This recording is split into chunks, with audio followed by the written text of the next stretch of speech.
The vibe is I want to eat as much as I possibly can while having the look I want. It's not about let's eat as minimal as possible.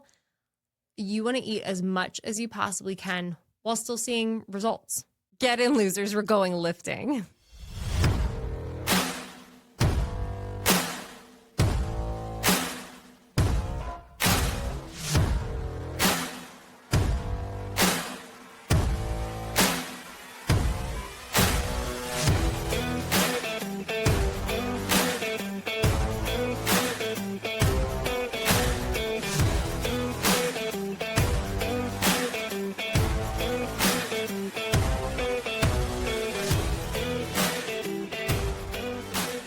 So listen, I remember this was one of the weirdest moments in the universe.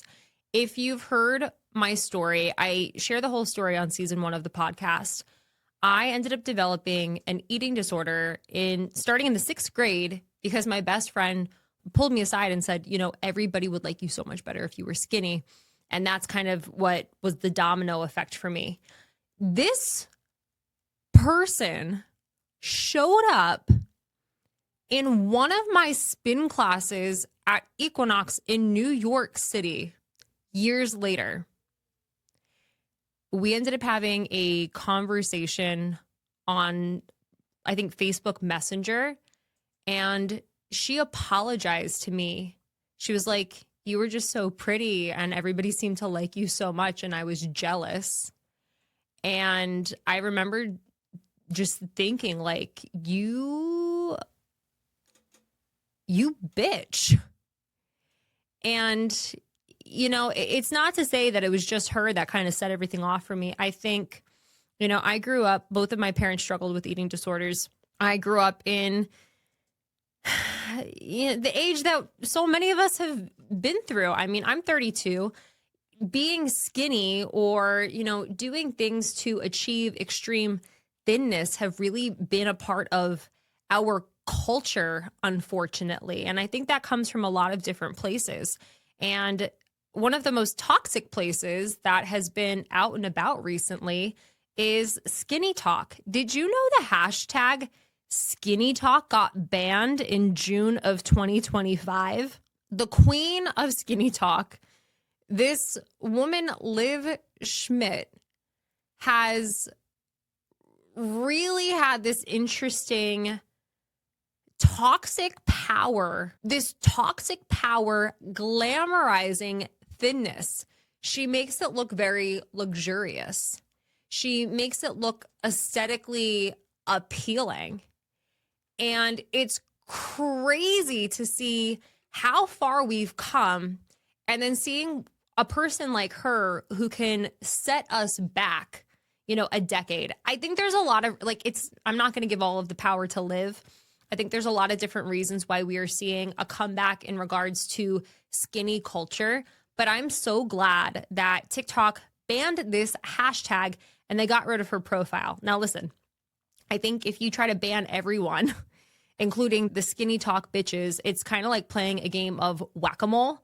And to an extent, we can only control so much. But some of the content, I spent time doing a deep dive on her, and some of the shit was fucking crazy. Some of it I was like, I can get behind this. She talks a lot about discipline. I believe in discipline, but there is nuance to discipline. She, talks about how she wanted to become a model. And I'm just like, okay. And when you see before pictures of her, it's like, yeah, you do have weight to lose if you want to be a model in New York City. And, I think it's incredible that you are dedicated to achieving the body you want for, the goal. But the influence and the negativity that has come with it is insane. And I know there's going to be a lot of women who are like, oh my gosh, she helped me. She saved my life. It's like, I can eat whatever. But there's a difference between I can have food freedom and I just take a bite and then I push my plate away. There's a difference between I want to lose weight in a healthy and sustainable way where it is helping to potentially better me, not harm me, versus I'm going to starve myself into skinny. And I know people are going to be like, she's not going to tell you to starve yourself. She literally said, if you are hungry, either go take a breath, go drink some water, or go suck a cock. I've never given that advice. I've never been given that advice from somebody who has credentials to help people lose weight in a sustainable way. Do you want to know what her credentials are? She has an Instagram video. If it's, still there, I've spent more time on her Instagram than TikTok. I think her TikTok actually got taken away before I found her there. But her credentials are a picture of her in a bikini. And listen, I think it's great if somebody has the body. Like, I know there's some people on Instagram where it's like, I don't need to show you my body. If I'm going to go after an aesthetic goal, I want to know that the person who's going to get me there knows what to do to achieve it. Not that they have to be at that point in their journey, but if you can show me a body similar, I am going to be more trusting, in addition to actually seeing your credentials, than if it looks like, well, you've never done this before. How are you going to do it for me? But her credentials are her in a bikini. She doesn't have a background in nutrition or fitness or any of these things. She's just a woman who went from wrapping her body, I kid you not, in cellophane to realizing, hey, I'm just going to eat less. She is a Pilates princess. She is somebody who walks everywhere. She is somebody who drinks a lot of tea. You see her with these beautiful desserts where she just takes a bite and then she pushes it away. I'm not saying any of those things are wrong. I'm not saying, Pilates or walking or having a bite and pushing it away are, toxic. I think those are good things. But this is a woman who has also made some comments glamorizing skinny to a point where it's like, are you right in your mind? There was a video of her walking on a treadmill, and she said the treadmill turned off after 10 minutes because it couldn't recognize a body on it. This is the ultimate skinny win. The ultimate skinny win is being so small that the treadmill can't read that there's a person on it. What the fuck is that?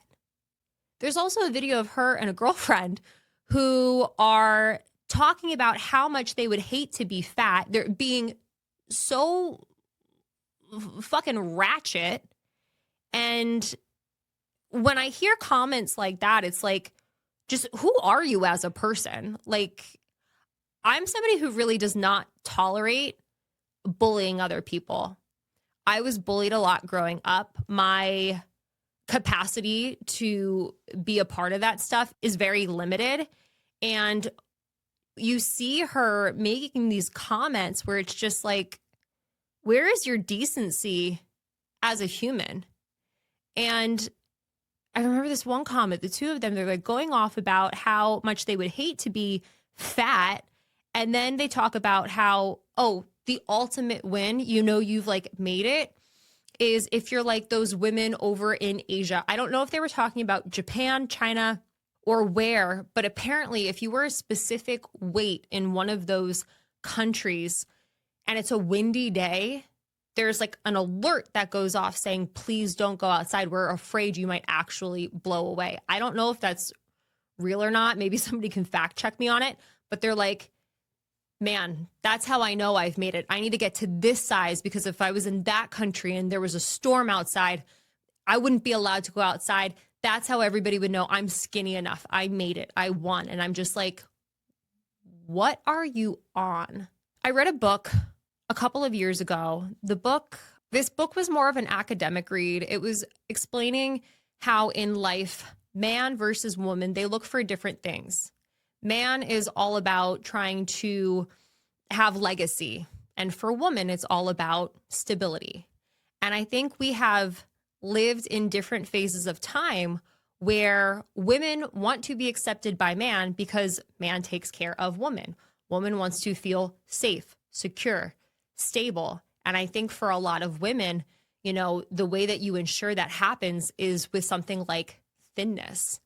I've seen comments all throughout social media where men are just like, I prefer a skinny woman. I saw this one video that was fucking atrocious of this man being like, I want a girl who's really skinny. I want to make sure that she's deficient in iron because I know she's not going to have the energy to go back at me. And it's just like, what? I've hung out in Liv's comments, and what's really strange to me is you'll see people who totally go back at her. And it's very rare that I have seen Liv comment back, but it's these followers of Liv who will like come to her defense. And I've seen women where it's like, you know, she's not causing an eating disorder. And she's even made comments along the lines of like, you know, if you have an eating disorder, I'm not giving you an eating disorder. That's on you. I've seen women who are then making comments where I'm just like, you have an eating disorder. They're talking about like swallowing cotton balls. And I'm just like, even if your intention is not to give somebody an eating disorder, your mission is just to preach discipline. Don't reward yourself with a treat. You're not a fucking dog. That's like one of her big things. There are people who see you glamorizing this thinness to the point where they feel like, I need this. I'm going to do some extreme stuff and nobody's commenting back. Now, I get it. They're adults, or maybe they're not. I don't know how many teenage girls or women in their early 20s, like I don't know the stats on who exactly is following this stuff.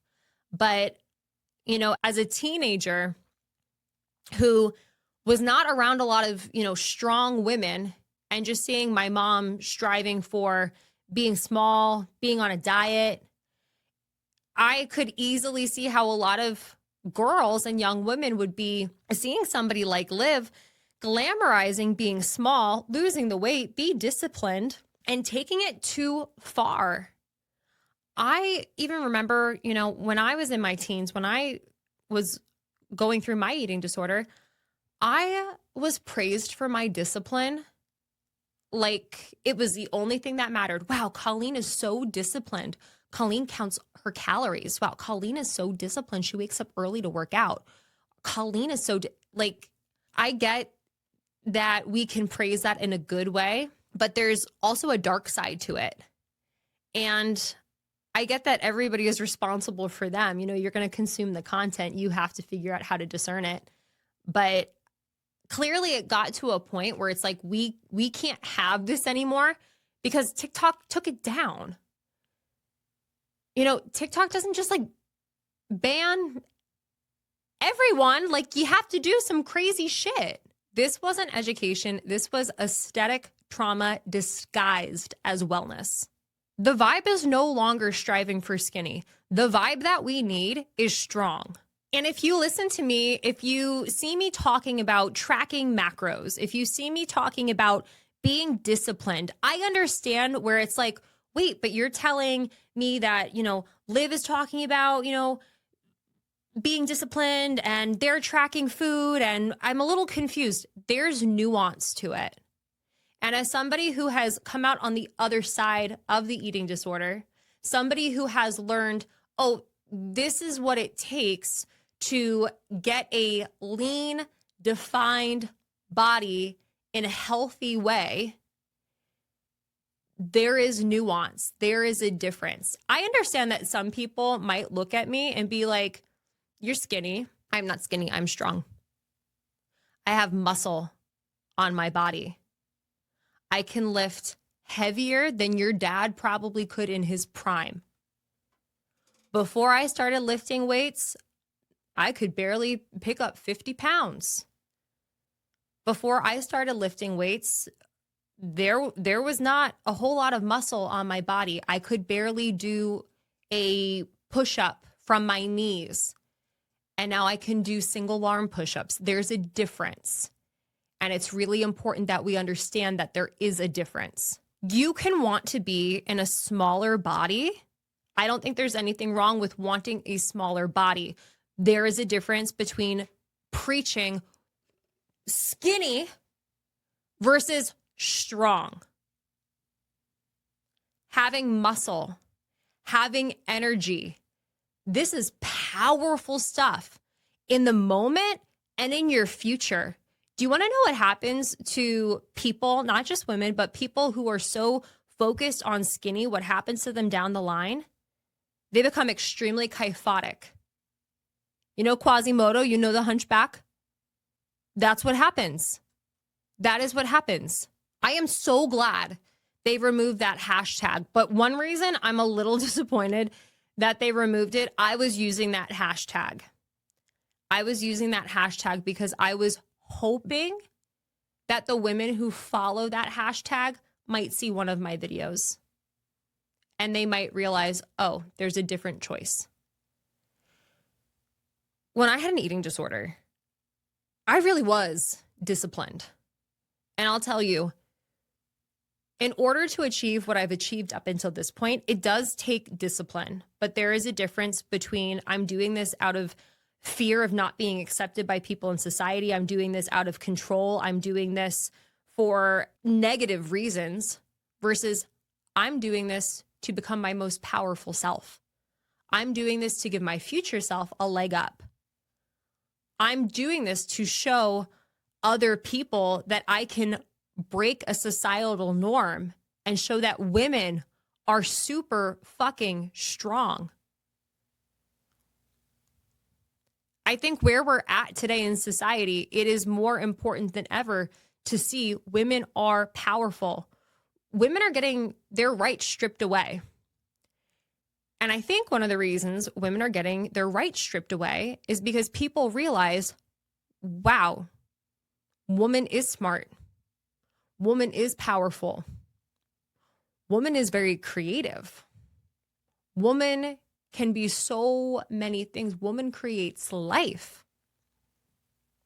How do we keep woman down? Because woman is kind of dangerous to man. I think woman is more capable than man.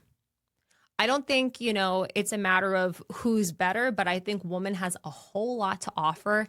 And I think when you have men with fragile egos and women who are extremely vulnerable and just looking to be taken care of, things get really fucking weird. And that's kind of what we're starting to see coming back. I can tell you from experience because I have been in smaller bodies. I've been in a skinny, smaller body, and I've also been in this lean, strong, smaller body. Being skinny doesn't mean people are going to like you more. Doesn't mean you're going to like you more. Even where I'm at right now, I know some people fucking hate me, but I love me. And what I think it comes down to is, why are you necessarily going after what it is you're going after? Is this coming from a healthy place or a toxic place? And I get that skinny privilege is real. I've seen it. When I went into my surplus, I put on 30 pounds. I mean, I don't think anybody would have necessarily called me fat, but I did notice a difference being at that size in comparison to a similar size to this. And yeah, it sucks. Doesn't feel good. But even in those moments where I notice people are treating me differently, it didn't shake me. And the reason it didn't shake me is because I got to a point with my mental health where I was like, I'm taking care of me. I'm doing things to set myself up in the moment and in the future to be really fucking powerful and badass. And it's okay if I'm treated a little bit differently right now. I think for anybody who is just like, I need to keep going for skinny, and it comes from a place of wanting to be accepted, we got to flip the script. You need to learn how to accept you. That is the power move right there. And you changing your weight is not going to be the thing that does it. It's going to be doing things that make you feel more powerful in yourself, more capable in yourself, breaking societal norms and realizing, oh, I have so much more to offer. And it's not to say, there's anything wrong with wanting to, be with man who takes care of me, I'm stable with. But man, can you imagine being at a point in your life where it's like, I'm not with him because I feel like I have to be with him. I'm with him because I love him, or, whoever your partner is. I'm choosing to be with them because I feel like they are my equal. I'm not with them because I feel like I'm, lost without them. You can stand up on your own 2 feet. When you feel strong, when you feel empowered, when you feel like you are fucking unstoppable, you show up different, and you will end up picking a partner who is different. Not somebody who is like, I am going to be the knight that saves you.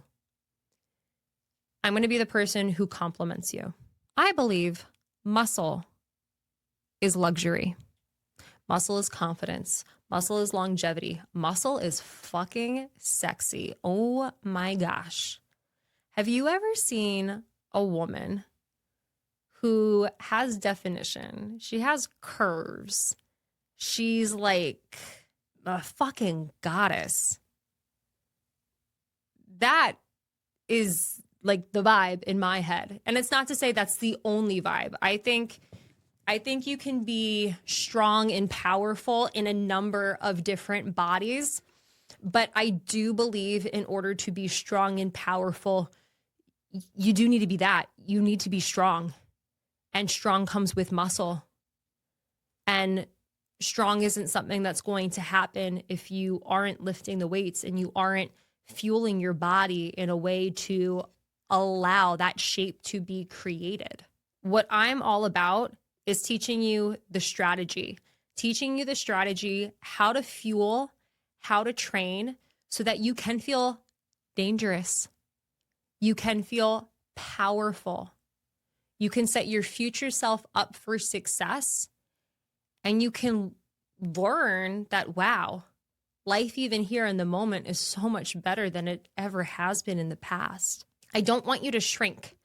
And there is a difference between you're in a fat loss phase and we're trying to decrease body fat and putting on muscle. There's a difference between I'm starving to be skinny and I'm working towards becoming the strongest version of myself. And I want to be able to make that message as clear as possible. I don't want you to disappear. I don't want you to step on the treadmill and it shuts off because it can't read that you're on it. I want you to be able to walk in a room so confidently that everybody, they turn their heads and they're just like, who's that bitch? You show up with this glow because you know that you are powerful. You are this like super natural being where people are just like, who is that? She's strong. She's powerful. She's fierce. That's what I want for you. That's what I teach. That's what I preach. Now let's see if I can bring a little clarity to being in fat loss versus starving to be skinny. Again, that's not the message. It's not about shrinking. It's about learning what it takes to meet the strongest version of yourself. And I think for a lot of women, for especially, not the women who are going for skinny because there is an eating disorder, because there is challenges in regards to their mental health, but to the women who are like, no, I just want to lose the fat. How the fuck do I do it? And you found yourself on Skinny Talk thinking, oh, this is how we do it. I want to turn the table and focus on you.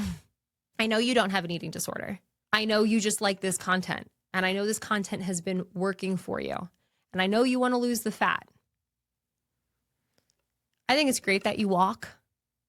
I think it's great that you are becoming more aware of, I can take a bite and push it away. I don't need to overdo it.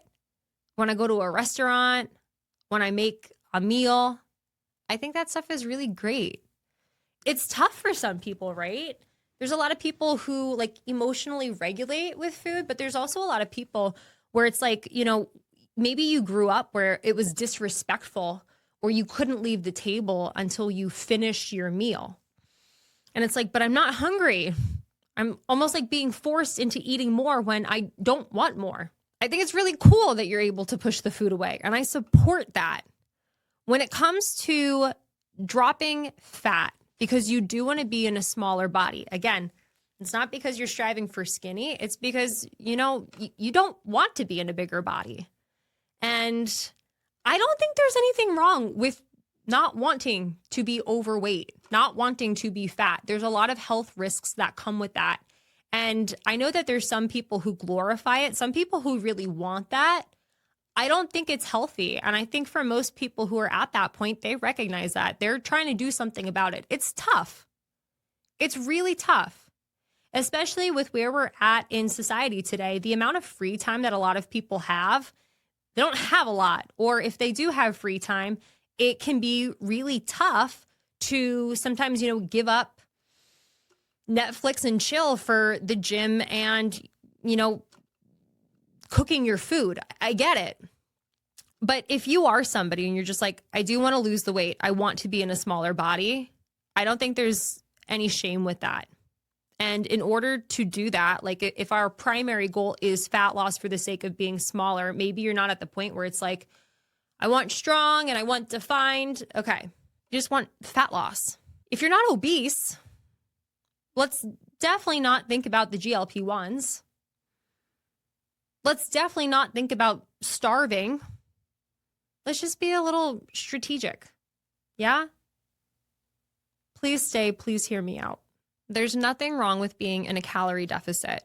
If you are trying to lose fat, you will most likely need a calorie deficit. Calorie deficits are something that I would encourage you to work with somebody like a registered dietitian on. Calorie deficits are these short-term phases that we put the body in to help ourselves lose weight. Typically, a calorie deficit is going to be a decrease anywhere between 300 to 500 calories over the course of a short-term period. That short term could be anywhere between 8 to maybe 16 weeks. That's pretty common. And when you go about a calorie deficit, it's not a matter of, I'm just going to get rid of 500 calories cold turkey. That's not the move. It's really tough to adhere to that. And when, you know, you do something extreme like that and you try to hold on to it for, 4 months,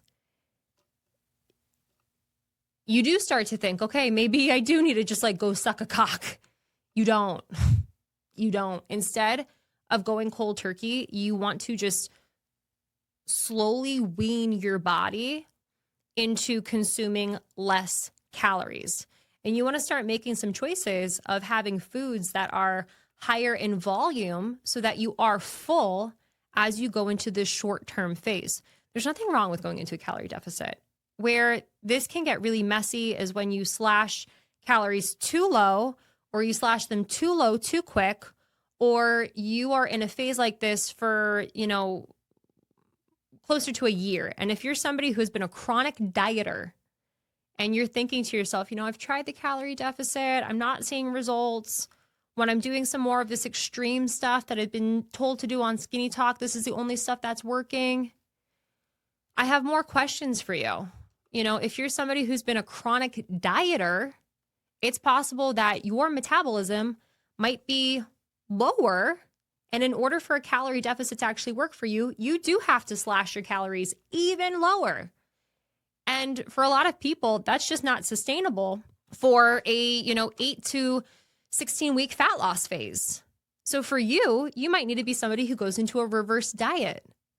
That means you are slowly increasing your calories. Doesn't mean you're going to gain weight, but you're slowly increasing your calories to help raise your metabolism so that if you do go into a calorie deficit, you will see an increase in fat loss. The other thing that's going to help you to raise your metabolism, especially if you're a chronic dieter, you need to start lifting weights. When you have more muscle on your body, you have a faster metabolism. This is why, have you ever noticed, like if you look at people who just lift, like they lift and they're lean versus people who are really just focused on cardio? Have you ever seen somebody who lifts a lot, they're lean, and somebody who, they are fluffy, they're fat, whatever you want to call them, and they're doing all this cardio, but it's just like, what's going on here? You will burn a lot more calories when you are in a cardio session than you will when you go into a strength training session. But when you're strength training, you're building muscle. You are not building muscle when you're in a spin class, when you are running, when you are doing more cardio focused stuff, when you're at Orange Theory, the same way as when you were strength training with progressive overload, or you're strength training, progressive overload, and kettlebells. The people who choose to do that, they have more muscle on their body. They have a faster metabolism. If you want the deficit to work, the deficit hasn't worked for you without doing an extreme calorie cut, that might be your next move. And the other thing is sometimes people claim that they're in a calorie deficit, but they're actually not in a calorie deficit. You don't actually know if you're in a deficit unless you are tracking it. And yeah, if you're thinking to yourself, all I eat are strawberries. I eat strawberries at breakfast and then I eat a watermelon, and it's like, I'm totally in a calorie deficit. No, let's eat more. Let's eat as much food as you can while seeing the scale go down. That's the vibe. It's not about eating the least amount possible. You want to eat the most amount of food as possible while seeing the scale go down. You're only going to be able to do that if you track. Now, tracking, if you're thinking to yourself, that just seems obsessive, or maybe you've tracked things like calories in the past and you're like, it really messed me up. You are going to have significantly better results when you can see all of the data laid out in front of you. It's not a matter of tying your self-worth to numbers. It's about science. It's about math. So you understand what is coming in so that we can clear, okay, you are eating enough. We're not seeing that drop. Okay, maybe we do need to drop a little bit more. And if something like that triggers you, what I would encourage you to do, 'cause I've done this, is talking to a therapist about it. Because a lot of times when people get really weird with numbers, be it tracking or being on the scale, some people I've heard, they're just like, I don't want to do an extra thing. But for a lot of people, it's like, well, then it's going to throw me off. And it makes me question, are you tying your self-worth to numbers? You have inherent self-worth. Doesn't matter what the number of your genes, of the scale, of what you're tracking, what it is, you have self-worth just because you're human, because you're here. So if you are at a place where you can track without it driving you up the wall, you want to track. That's the smart approach to it. Yeah, it's more effort. It's more strategic. And it's going to be what allows you to potentially eat more, have more energy in the midst of a fat loss phase. I was somebody who was a chronic dieter. So I had this eating disorder for about a decade. It started in the 6th grade.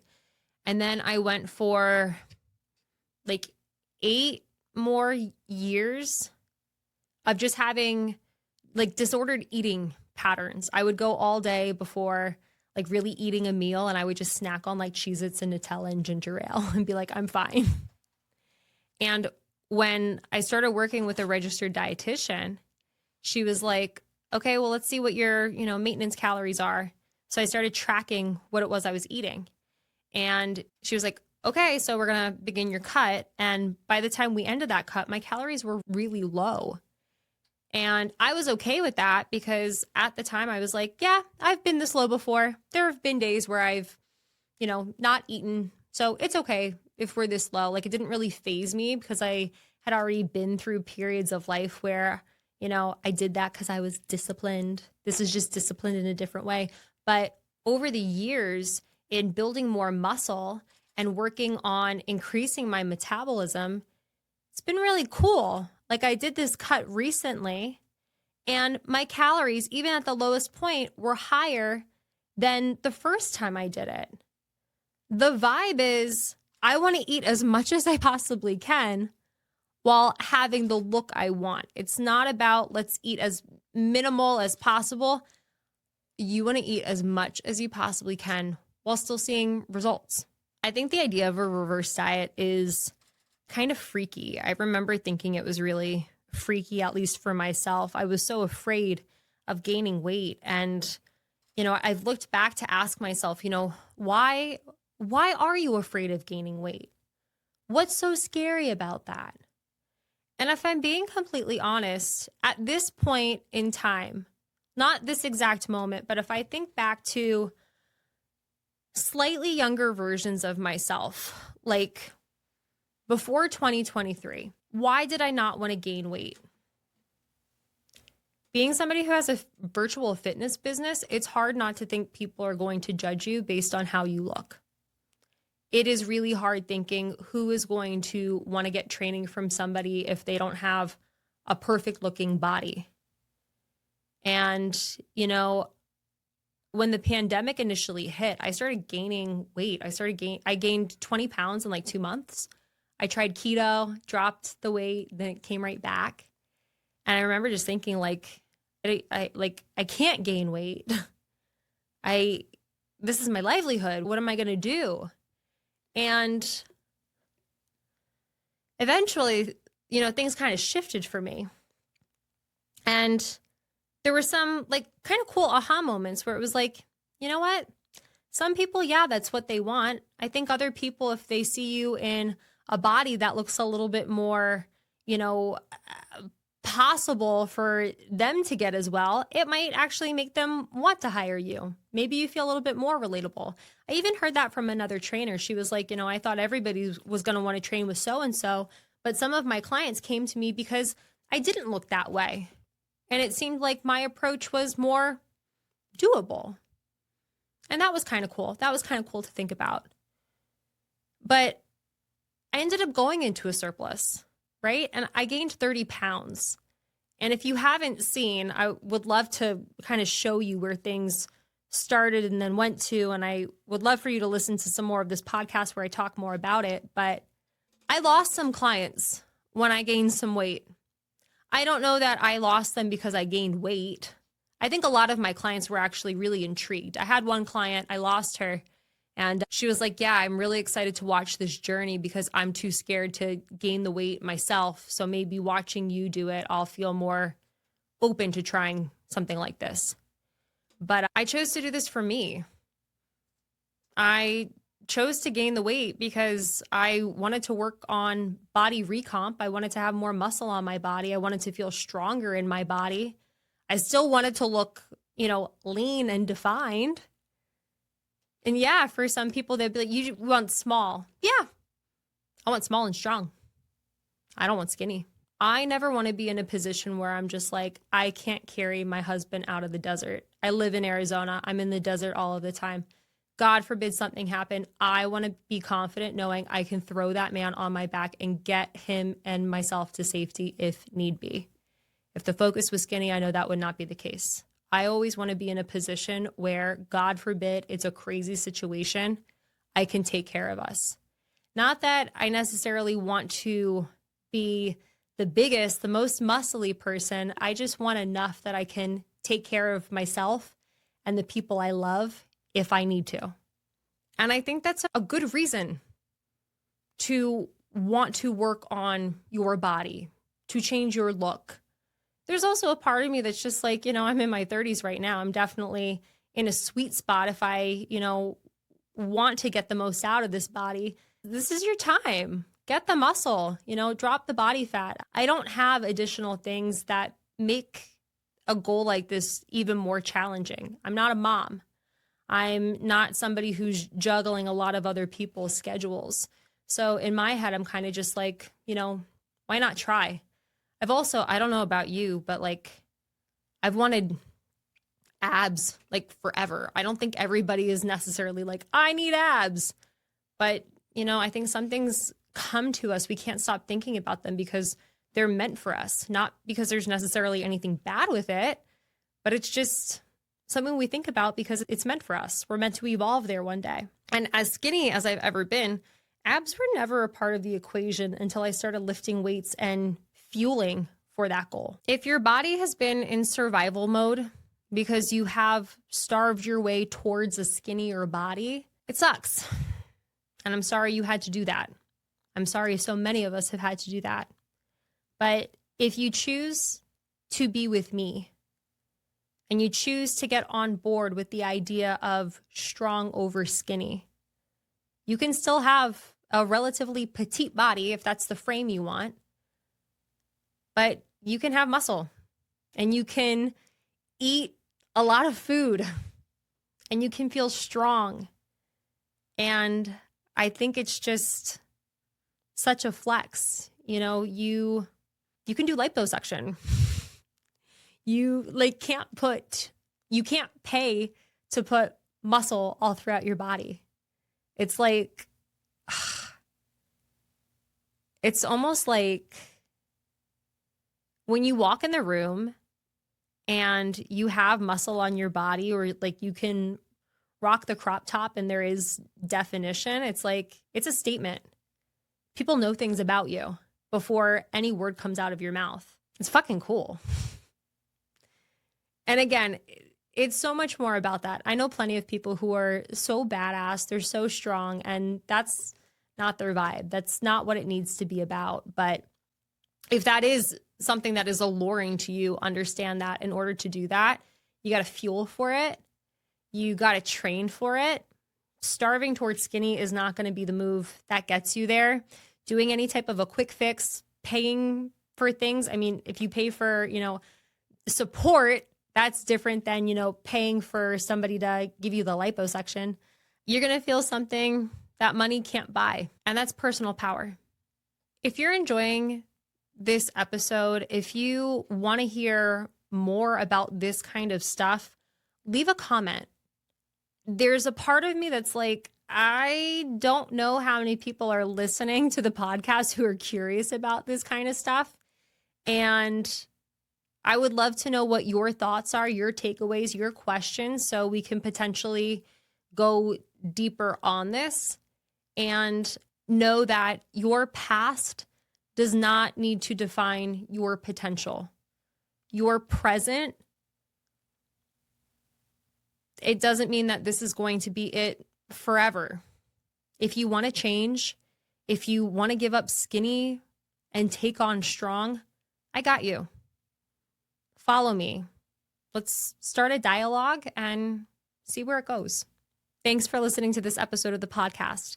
Make sure to leave us a rating and review, and I hope you listen to the next one.